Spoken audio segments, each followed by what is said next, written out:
Hi everybody, welcome to Find Yourself Adventures, where today's adventure is making bread and butter pickles. So I've got cucumbers from the garden. You can use store-bought as well, and I've got them already sliced in the quart jar here. Have a few more left to do, and measure it out. In my measuring cup I have 1 cup of white distilled vinegar. That is a 5% acidity. We have granulated sugar. It is 1 cup of sugar. There is mustard seed and celery seed, as well as turmeric, and that is about 1/3 of a teaspoon. I've sized this recipe down from a gallon, so it's around 1/3, give or take a little. I usually give a little extra of the turmeric, mustard seed, and celery seed. There's also a tablespoon of kosher salt, which I have measured here, along with my turmeric, my celery seed, and my mustard seed. I will mix all of this together and then pour that brine over top of the pickles. Cucumbers. I always interchange those words. I cut my cucumbers about this thick. Do whatever you like. You can do them thinner, you can do them thicker. This is what I like. By the time they kind of break down and my jar is full, and I make sure I pack it. Make sure it's tight and packed full. To my bowl, I'm adding my vinegar. That's the 1 cup of vinegar.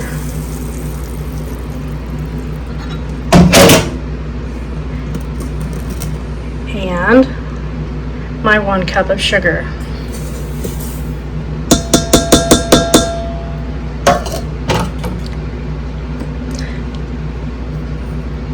The turmeric, that's about 1/3 of a teaspoon. Sorry, trying to get it all out of there.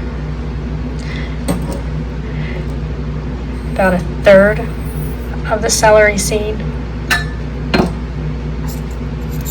About 1/3 of the mustard seed, the tablespoon of salt. Now I will mix this until the sugar and the salt has dissolved. Once the sugar and salt has dissolved, you pour this into your jar. And because I have this packed tight and full, I'm not going to pour the whole thing while I'm videoing. I don't really want a mess to clean up. But you'll pour this brine over those pickles.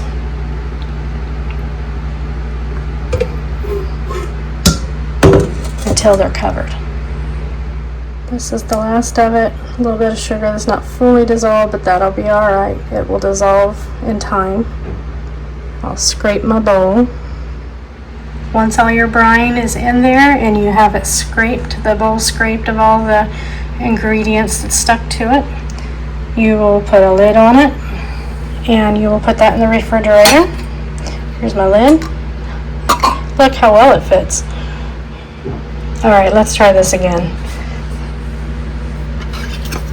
You'll put a lid on it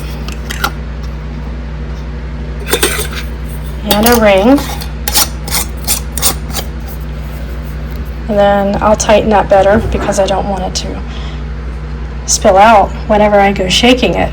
So the next couple weeks I'm going to shake this to make sure that the ingredients kind of get blended well, and within those 2 weeks it should be pretty well ready to eat. But you'll taste it, see what you think. If it needs a little longer, give it a little longer.